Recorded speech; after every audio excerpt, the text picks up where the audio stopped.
আমি প্রথমেই জিজ্ঞেস করে নিতে চাই এখানেতে কার কার কি কি রোগ আছে। যাদের রোগ নেই তারা প্রথমে আর কি হাত তুলুন।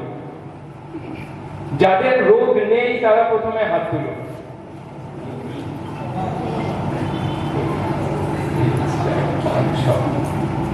ওখানে তো একজন হাত তুলে আমার নামিয়ে নিল। আরে ভাই, রোগ নেই তো তোলো না, কি আছে, এত লজ্জা কিসে? ঠিক আছে, তো তার মানে 6-7 জনের কোনো রোগ নেই। বাকি এখানে যে আমি যদি ধরি লামসাম যে 50 জন মতো আছেন, তো 50 জনের মধ্যে মাত্র 7 জনের দেখলাম যে কোনো রোগ নেই। বাকি তার মানে 43 জনের রোগ আছে।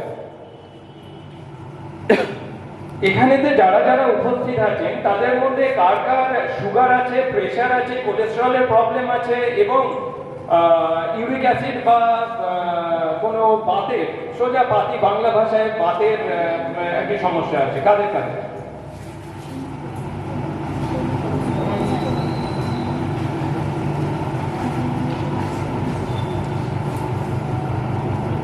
স্যার কি আপনার নাম কি স্যার? হিমাংশু কুমার সাহা।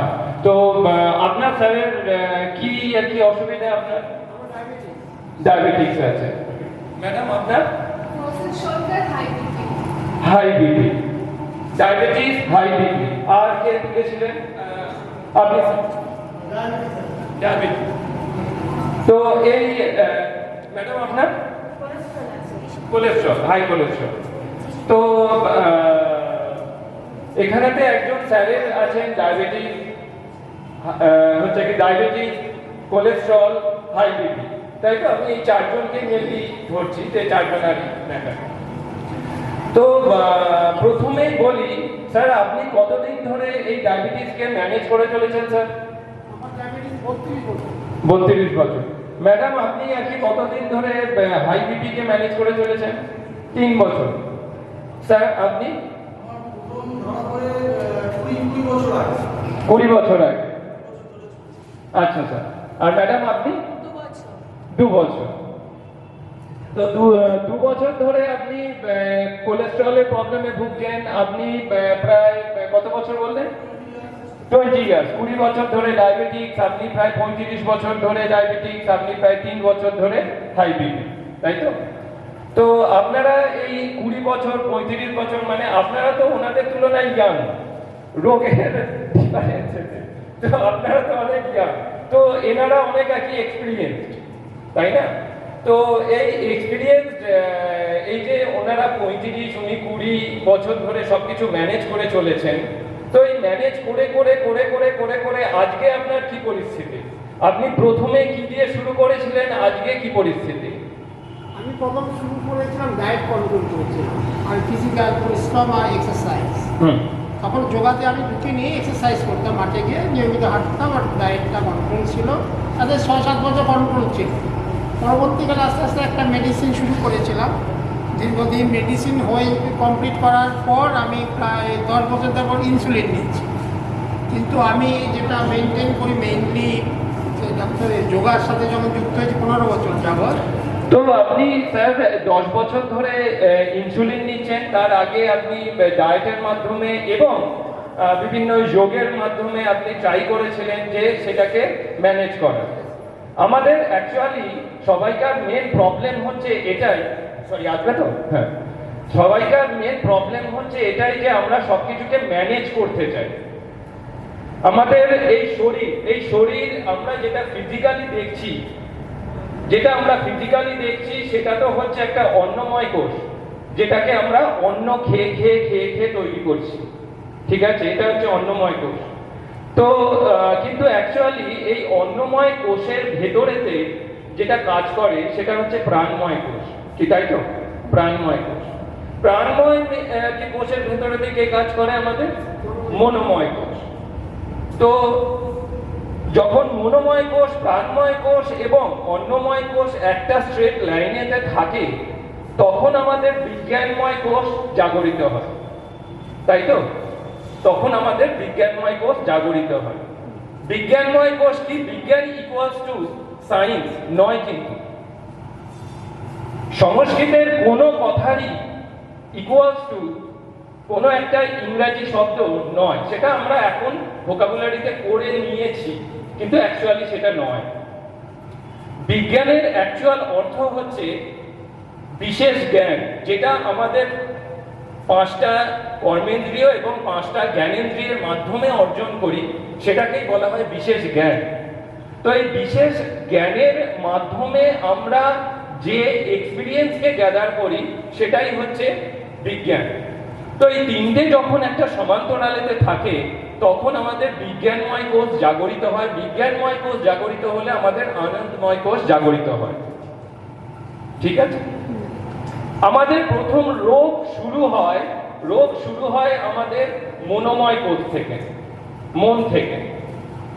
ঠিক আছে স্যার, প্লিজ ডোন্ট মাইন্ড। আপনি হয়তো কারোর কিছুতে এ কেন এরকম আমার সাথে করলো, ও কেন আমার সাথে এরকম করলো, কোনো একটা সময় স্যার হয়তো আপনি একটু ভেবেছেন। ঠিক আছে? এই যে এই ভাবা থেকেই কিন্তু আমাদের মন বিষিয়ে ওঠে। মন বিষয় যখন, তখন আমাদের প্রাণ, যেটাকে আমরা শ্বাসের মাধ্যমে গ্রহণ করি, সেটাকেই আমরা প্রাণ বলে থাকি। তাই জন্যই ওটাকে প্রাণায়াম হয়ে থাকে, প্রাণের আয়াম অর্থাৎ প্রাণের ব্যায়াম।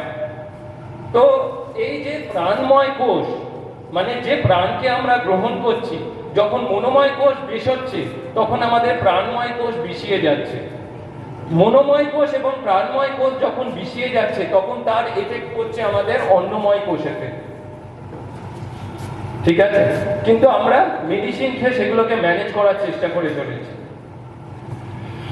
এবার প্রথমে বলি, আমি এবার ডায়েট সিস্টেমেতে আসি। এটা তো আমি বললাম কিছু একটু আধ্যাত্মিক, তার কারণ হচ্ছে আমরা যখন পেশেন্টদেরকে ট্রিট করি, আমি বলে রাখি যে আমি জেনারেলি মানে আমি সুগার, প্রেশার এবং কোলেস্ট্রলকে আমরা কোনো রোগ বলে মনে করি না। সুগার প্রেশারকে আমরা জাস্ট 1 থেকে 3 দিন অথবা হার্ডলি 7 দিনেতে ঠিক করে দিই। আপনার স্যার ইনসুলিন চলছে, সেটা হয়তো তার মানে ইনসুলিনের ডোজটা কমতে একটু টাইম লাগতে পারে, কিন্তু ওগুলো কিওরেবল। কোনো ম্যানেজের কোনো ম্যাটারই নেই, কেন আমাদের এই ব্রহ্ম কখনো ম্যানেজকে কিছু জানে না স্যার। ম্যানেজ নয় স্যার, কিও। আপনি যখন জন্মেছিলেন তখন আপনি একদম সুস্থভাবে, একদম সঠিক বডিতে জন্মেছিলেন, তার মধ্যে কোনো রোগ ছিল না। আপনার মধ্যে রোগ শুরু হয় স্যার আজ থেকে হয়তো আপনি বললেন 30-35 বছর আগে। মানে আমি যদি আপনার এখন 65 বছর বয়স ধরি, তো আপনার 30 বছর বয়স থেকে আপনার রোগ শুরু হয়েছিল। জাস্ট একটা আমি ধরে নিচ্ছি 30 বছর বয়স থেকে রোগ শুরু হয়েছিল, তার মানে স্যার আপনার 29 বছর পর্যন্ত কোনো রোগ ছিল না, তাই তো? তো 29 বছর ধরে আপনি আপনার এই ব্রহ্মকে যা যা দিয়েছেন, তার মাধ্যমে আপনার 30 বছর থেকে আপনার মধ্যে সেই রোগগুলো বেরোতে আরম্ভ করে, তাই তো? তার মানে main cause of the disease কোনটা হলো? আপনার লাইফস্টাইল, আপনার খাদ্য, আপনার জীবন ধারণ। আপনি কিভাবে আপনার জীবনকে অতিবাহিত করছেন, আপনি কি কি খাবার খাচ্ছেন, কখন খাচ্ছেন, কিভাবে খাচ্ছেন, তার উপরেতে আপনার রোগটা ডিপেন্ড করছে, তাই তো? তার উপরে আমরা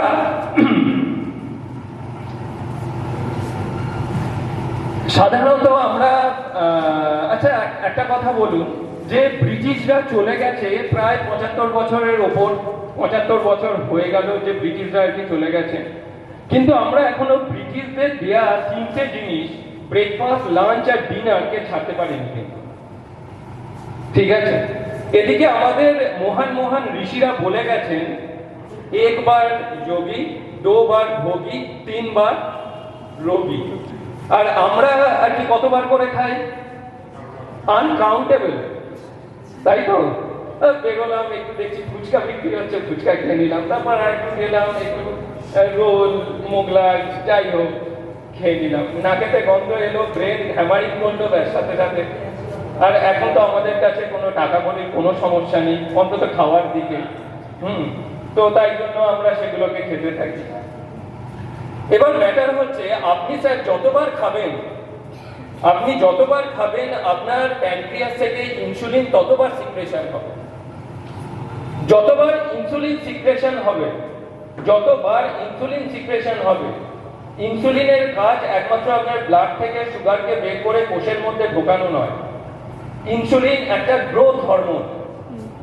শরীরের সবথেকে বড় growth hormone, one of the main হচ্ছে ইনসুলিন।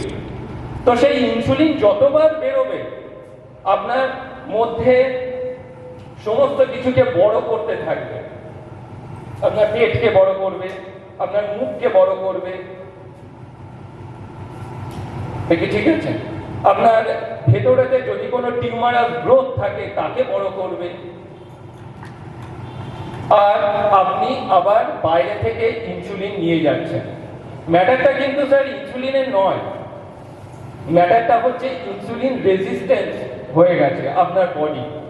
তার কারণ আপনার প্যানক্রিয়াস থেকে এত পরিমাণ একটা সময় ইনসুলিন বেরিয়েছে যে আপনার কোষ আর ইনসুলিন নিচ্ছে না, আর আমরা ইনসুলিন আবার এর মাধ্যমে দিচ্ছি। তো এইটা যত আমরা দেবো আমাদের মধ্যে আরো প্রবলেম বাড়তে থাকে। আপনি স্যার যত ইউনিট থেকে স্টার্ট করেছিলেন ইনসুলিন নেওয়া, আজকে কিন্তু তত ইউনিটে আর নেই, এখন আর কি কমে গেছে। বাহ, গ্রেট। জেনারেলি থাকে না। আপনি স্যার এই ফিল্ডে আছেন বলে বোধ হয় তাহলে সেটা সম্ভব হয়েছে, তা নাহলে জেনারেলি হয় না সবাই। তো যাই হোক, মেনলি যে জিনিসটা আমার বলার সেটা হচ্ছে যে আপনি যখনই এই যে আমরা আজকে ন্যাচুরালপ্যাথি ডে উদযাপন করছি, ন্যাচুরালপ্যাথি ডে আমরা উদযাপন করছি, কিন্তু আমরা নেচারকে কতটা পর্যন্ত মানি, আমরা নেচারকে কতটা আমরা নিজেদের কাছে আমরা ধরে রাখি নেচারকে, বলতে পারবেন? এই যে আমি ওদিকে গেলাম, তখন এনাকে জিজ্ঞেস করলাম, উনি বললেন এগরোল খেয়ে মোগলাই খাই, তাই তো? আমাদের মধ্যে আচ্ছা এখানে দেখি কেউ আছে যে বলবে যে ফাস্ট ফুড খাওয়া ভালো? ফাস্ট ফুড খাওয়া ভালো কেউ বলবে? কিন্তু কেউ কি ছেড়ে কথা বলে? কেউ ছেড়ে কথা বলে, ঠিক আছে? তো ফাস্ট ফুড খাওয়া ভালো না আমরা কিন্তু সবাই জানি, তাই তো? কিন্তু তার সত্ত্বেও সবাই খায়। হ্যাঁ, আচ্ছা এবার আমি একটা কথা আপনাদের সবাইকে জিজ্ঞেস করছি যে what is the definition of fast food?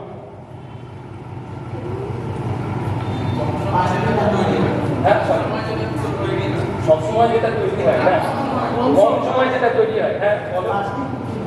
হ্যাঁ, তাড়াতাড়ি হয়ে যায়, ওটাই তো নিয়ম।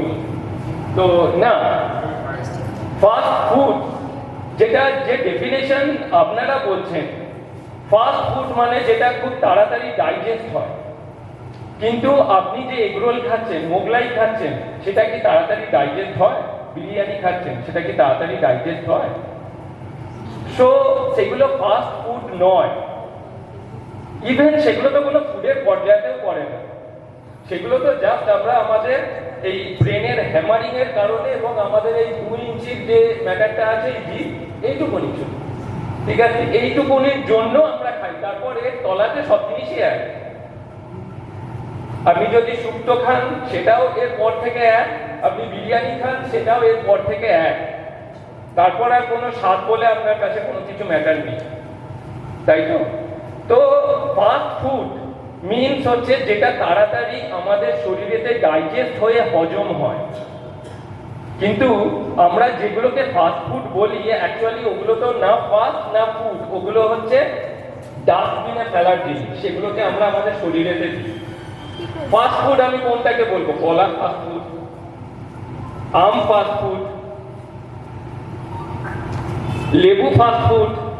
তার কারণ ওটা ফুড এবং ওটা আপনি খেলে জাস্ট কয়েক মিনিটের মধ্যে, মানে যদি আপনি কলা খান, 1 ডজন কলা খেলেন জাস্ট হচ্ছে কি উইদিন অ্যান আওয়ার ওটা আপনার ডাইজেস্ট হয়ে অ্যাবজর্ব হবে।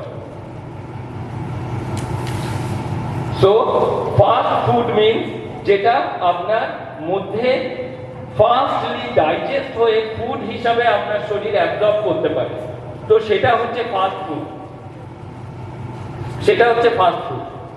কিন্তু আমরা আমাদের ফাস্ট ফুডের ডেফিনেশনকেই পুরো চেঞ্জ করে দিয়েছি। ঠিক আছে, আমরা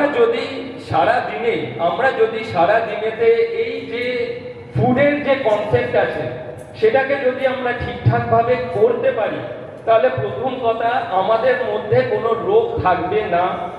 যাদের যাদের যা রোগ আছে তাদের সেই সমস্ত রোগ উইদিন ফিউ মান্থস কিওর।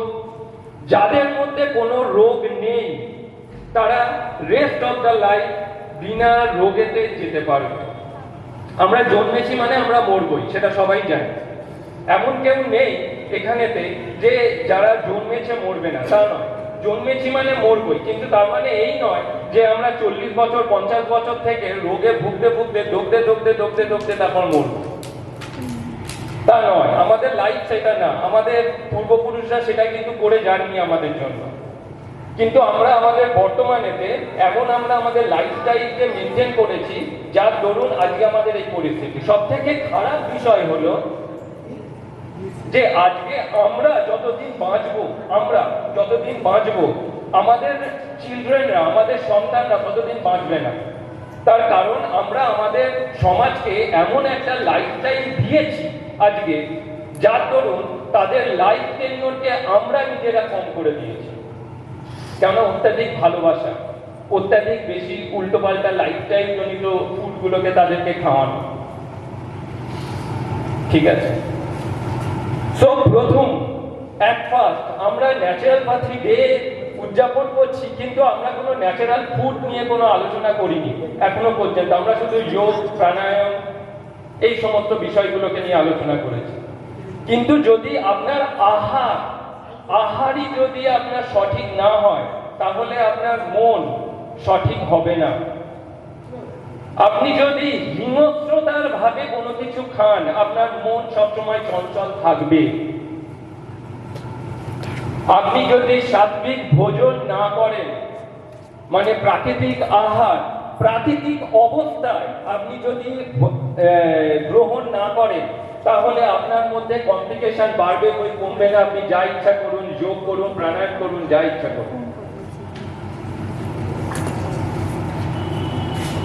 যতক্ষণ না পর্যন্ত আপনি আপনার খাদ্যকে সঠিক করবেন, ততক্ষণ পর্যন্ত আপনি কোনোদিনও কোনো রোগ থেকে মুক্তি পাবেন না। সবসময় আমরা বিভিন্ন ধরনের মেডিসিন খেতে থাকবো, বিভিন্ন ধরনের মেডিসিন, একের পর এক মেডিসিন। কিন্তু মেডিসিন আমাদের রোগ থেকে সুস্থ হওয়ার উপায় নয়, ওটা ম্যানেজ করার উপায়। আপনি যদি ম্যানেজ করতে চান তো ম্যানেজ করতেই পারেন, কিন্তু যদি সুস্থ হতে চান তাহলে প্রথমে আগে আহারকে ঠিক করতে হবে এবং নেচারকে ন্যাচারাল উপায় গ্রহণ করতে হবে। ন্যাচারাল উপায় আমি কি বলবো যে তার মানে কি আপনারা কোনো কুকড জিনিস খাবেন না? অবশ্যই খাবেন, কিন্তু তার আগে আপনাকে সঠিক পরিমাণ, আপনার ওজন, আপনার বয়স এবং আপনার হাইট অনুযায়ী আপনাকে আপনার ততটা পরিমাণ র ভেজিটেবলস খেতে হবে। র ভেজিটেবলস খেয়ে নিয়ে তারপর যেগুলো সাত্বিক ভোজন সেগুলোকে খাবেন, নাকি যেগুলোর মধ্যে হিংস্রতা আছে সেগুলোকে খাবেন।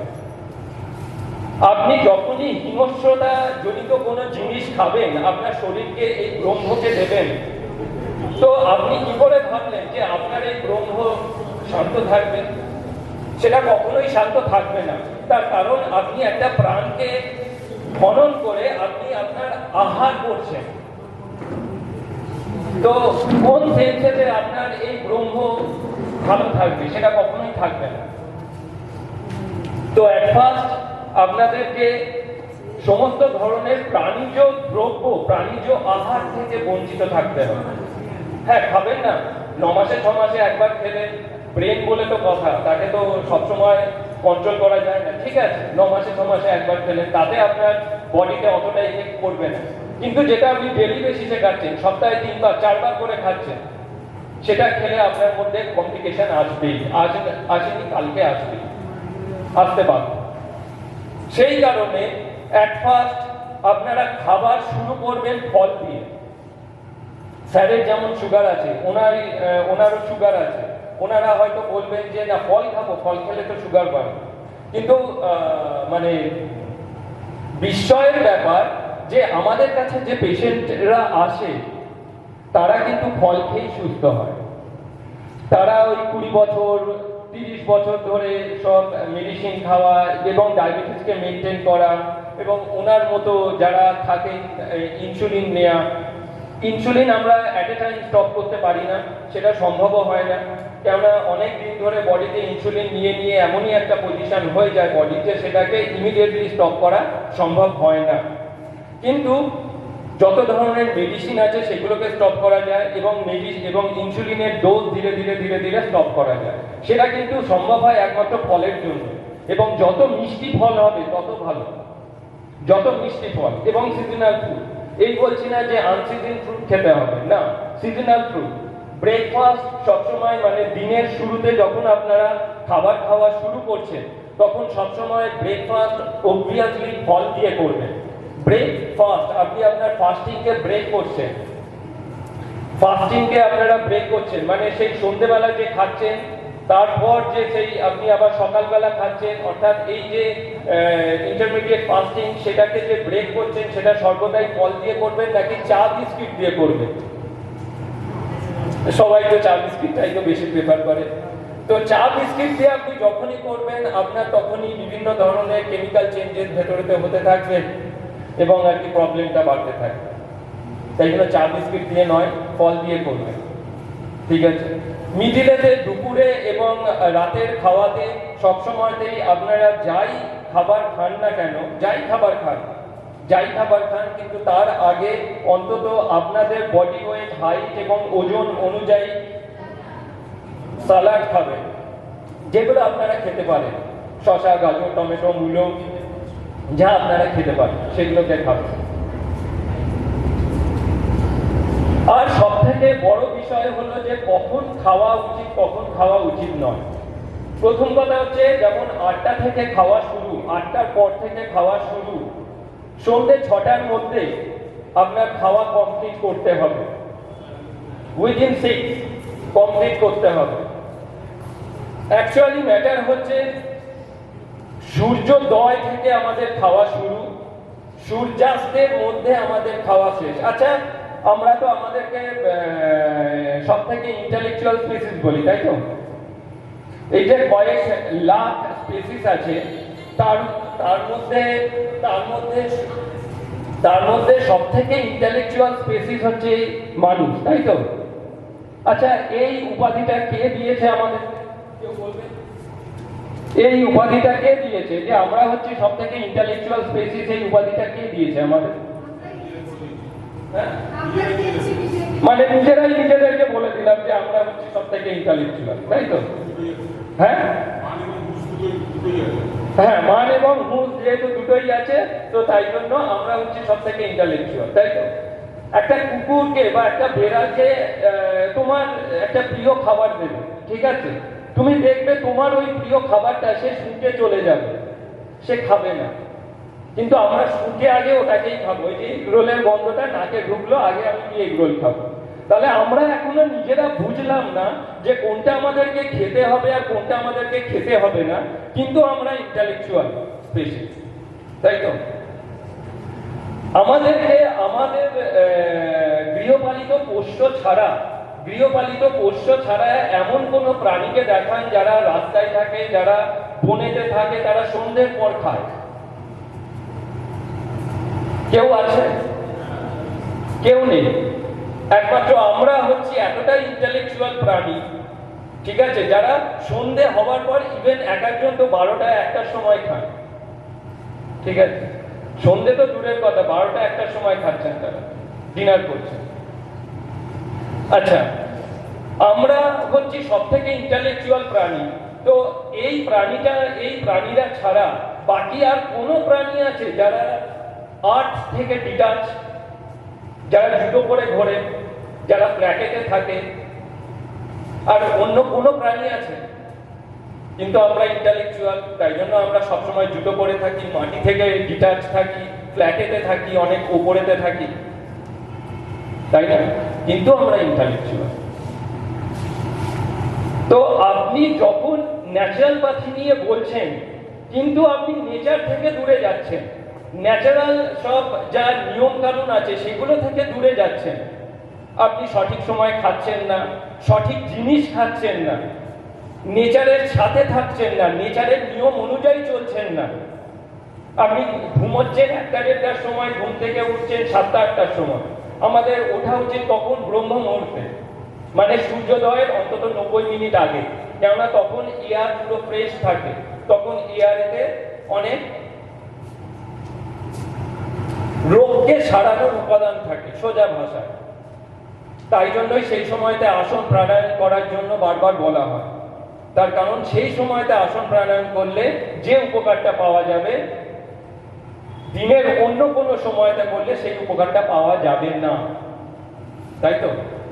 তো তাই জন্যই সেই সময়তে করতে বলা হয়। তো যখন আপনারা ওই সময়তে ওই জিনিসগুলোকে করবেন এবং সঠিক সময় খাবেন, সঠিক সময় ঘুমাবেন, তখন আমাদের মধ্যে কোনো রোগ থাকবে না। আপনার সবাই জানেন, আপনি যে 20 বছর ধরে মেডিসিন খেয়ে যাচ্ছেন, দরকার নেই। আমি জাস্ট যে সিম্পল জিনিসটাকে বললাম সেটাকেও যদি আপনি ফলো করেন স্যার, দেখবেন আপনি বাধ্য হবেন 1-2 দিনের মধ্যে আপনি যে মেডিসিন খাচ্ছেন সেটাকে ট্যাপার ডাউন করতে বা বন্ধ করতে, তা না হলে স্যার আপনি লো সুগারেতে চলে যাবেন। তার আগেও এই যোগচর্চা বা প্রাণায়াম এক্সারসাইজ করার মধ্যে দিয়ে চলছে। হ্যাঁ, কিন্তু আপনি আহারটাকে তো মেনটেন করেন, তাই না? তো এটাকে যখনই আপনি মেনটেন করবেন, অ্যাট ফার্স্ট যখনই আপনি ফ্রুট দিয়ে ব্রেকফাস্ট করবেন, ঠিক আছে, দেখবেন যে আপনার সুগার জনিত যে প্রবলেম সেগুলো ডিক্রিজ হতে পারে। ঠিক আছে, তো আমি আমার বক্তব্য এখানেই শেষ করছি। এমনি যদি কারোর কোনো প্রশ্ন থাকে কেউ করতে পারে। কারোর কোনো প্রশ্ন নেই? হ্যাঁ বলে দিলাম তো যে আপনারা যাই আহার করেন না কেন সাত্বিক ভোজন করবেন এবং মানে হ্যাঁ দুপুরে এবং সন্ধ্যেবেলা যাই খান না কেন তার আগে অবশ্যই আপনার ওজন, হাইট এবং বয়স অনুযায়ী আপনি এগুলোকে খাবেন, স্যালাড খাবেন, শসা, গাজর, টমেটো, বিট, পেঁয়াজ, যা খান, ঠিক আছে, সমস্ত কিছু খাবেন। খেয়ে নিয়ে তারপরেতে আপনি আপনার রান্না করা যে সমস্ত জিনিস, কিন্তু প্রাণীজ দ্রব্য ভোজন করবেন না।